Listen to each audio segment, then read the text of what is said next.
A warm welcome to each and everyone on Technical Knowledge with Engineering. I am Shobit and today we are going to see the topic Sustainable Development. Sustainable development, everybody is talking about it. But what do those two words really mean? Let's take a couple of minutes to see what sustainable development is all about. The idea first emerged in the late 1980s as a response to the world's growing social and environmental problems. With globalization, the inequality gap between rich and poor countries is widening every day, and the projection for population growth are alarming. How we are going to feed a total of 9 billion people in 2050? How can we offer everyone access to clean drinking water, healthcare, and education? How can we protect biodiversity and take concrete action against climate change? How can we make sure that industrial development means progress for everyone? The purpose solution was a new kind of development, or rather a variation of traditional model called quite simply sustainable development. The term sustainable development was officially defined in 1987 as a part of preparation for the Rio Earth Summit. Sustainable development is a development that meets the need of the present without compromising the ability of future generations to meet their own needs. Let's see this in a simple way. Sustainable development means that the growth must be accomplished with respect to nature and humankind, and where is sustainability achieved right at the crossroads of economic goals, social responsibility, and environmental protection. Specifically, sustainable development is a way of organizing society so that it can exist in a long term. Now let's move towards the topic sustainable energy. The use of energy is considered sustainable if it meets the need of the present without compromising the need of future generations. Definition of sustainable energy typically include environmental aspects such as greenhouse gas emission and social and economical aspects such as energy poverty. Meeting the world's need for sustainable energy is one of the greatest challenges facing humanity in 21st century. The global energy system, which is 85% based on fossil fuels, is responsible for over 70% of the greenhouse gas emissions that causes climate change. Burning fossil fuels and biomass is a major contributor to air pollution, which causes an estimated 7 million deaths each year. More than 750 million people lack access to electricity, and over 2.6 billion people rely on polluting fuels such as wood or charcoal to cook. Renewable energy sources such as wind, hydroelectricity power, solar, and geothermal energy are generally far more sustainable than fossil fuel sources.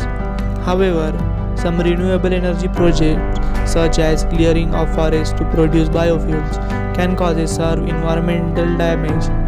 The role of non-renewable energy sources has been controversial. For example, nuclear power is a low carbon source and has a safety record comparable to wind and solar, but its sustainability has been debated because of concern about nuclear proliferation, radioactive waste, and accidents. Switching from coal to natural gas has environmental benefits but may lead to a delay in switching to more sustainable options. Carbon capture and storage technology can be built into power plants to remove their carbon dioxide emission, but is expensive and has seldom been implemented. Now let's see the progress of sustainable development. The United Nations Conference on Sustainable Development, also known as Rio 2012, was the third international conference on sustainable development, which aimed at reconquering the economic and environmental goals on the global community. An outcome of this conference was the development of the Sustainable Development Goals that aimed to promote sustainable progress and eliminate inequalities around the world. However, few nations meet the Worldwide Fund for Nations definition of sustainable development criteria established in 2006. Although some nations are more developed than others, all nations are constantly developing because each nation struggles with perpetuating disparities, inequalities, and unequal access to fundamental rights and freedoms. Sustainable Development Goals.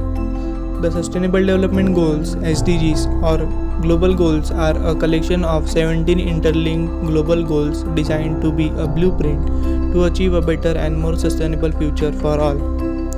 The SDGs were set up in 2015 by the United Nations General Assembly and are intended to be achieved by the year 2030.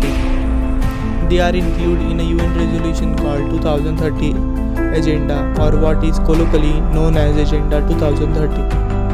The SDGs were developed in post-2015 development agenda as a future global development framework to succeed the Millennium Development Goals, which ended in 2015.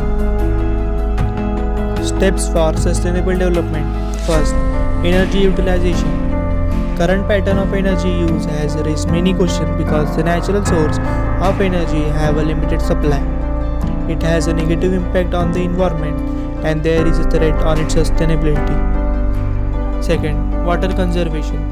Water conservation and storage has been a part of Indian tradition.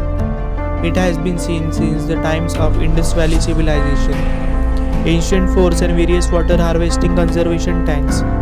However, industrialization, using population and expanding agriculture has increased demand of water, and now the question of water conservation has arisen again for sustainable development.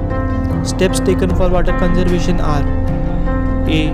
Reducing demand of water in agriculture. B. Rainwater harvesting. C.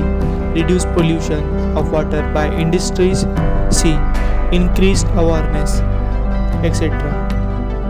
Third, resettlement and rehabilitation. This is another way of sustainable development. Resettlement is done in order to make way for development or conservation. That is why wherever an area is declared as tiger reserve for conservation of the umbrella species, people are removed from such areas or resettled. The same applies is case of development projects. If the resettlement is done correctly, then it is not sustainable development as it breaks the rule of international equality. Steps to protect ozone layer duplication. Ozone layer duplication is a problem that has affected the world tremendously. It has not only led to global warming but also various health problems. People suffer from eye problems, skin diseases, cancer, etc., replacing old refrigerators and ACs that contain CFC and avoiding the use of fire extinguishers that use halogens and have bombed in them as some way to protect ozone layer duplication. Fifth, solutions to global warming and climate change. Global warming and climate change have an adverse effect on water resources, coastal resources, health and vegetation. Thus, steps have to be taken so that the future generation does not get affected. The use of biofuels like biodiesels and ethanol, use of bicycle, carpool, increased plantation of trees, green buildings, etc. can help in reducing global warming.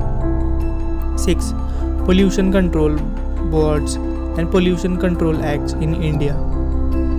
The government of India has formed law to form various pollution control boards to protect the environment. Some of these are: A. Central Pollution Control Board (CPB) in 1974.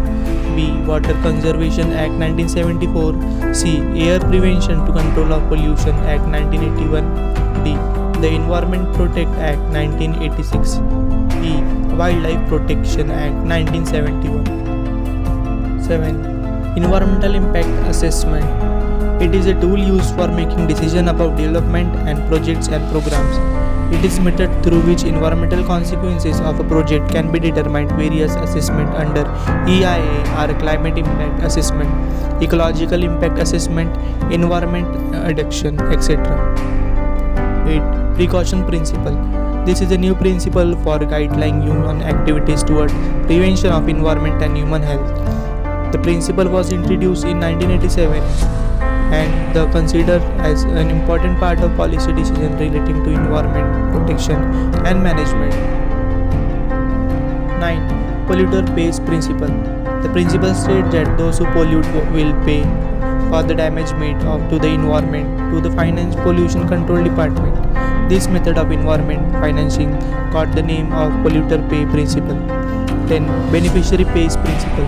This principle states that the benefits pay principle. People who benefit from the environment have to pay for its protection. For example, an industrialization benefits from the forest, so he should pay for its protection.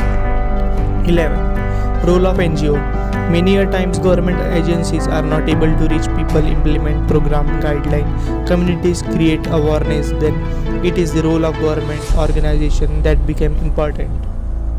If you want to live more sustainable lifestyle but don't know how, try following some of the tips.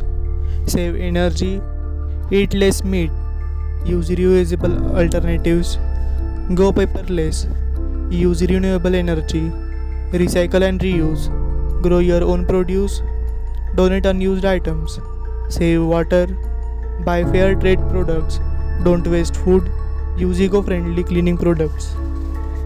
I hope with this you can relate to sustainable development and what does it mean.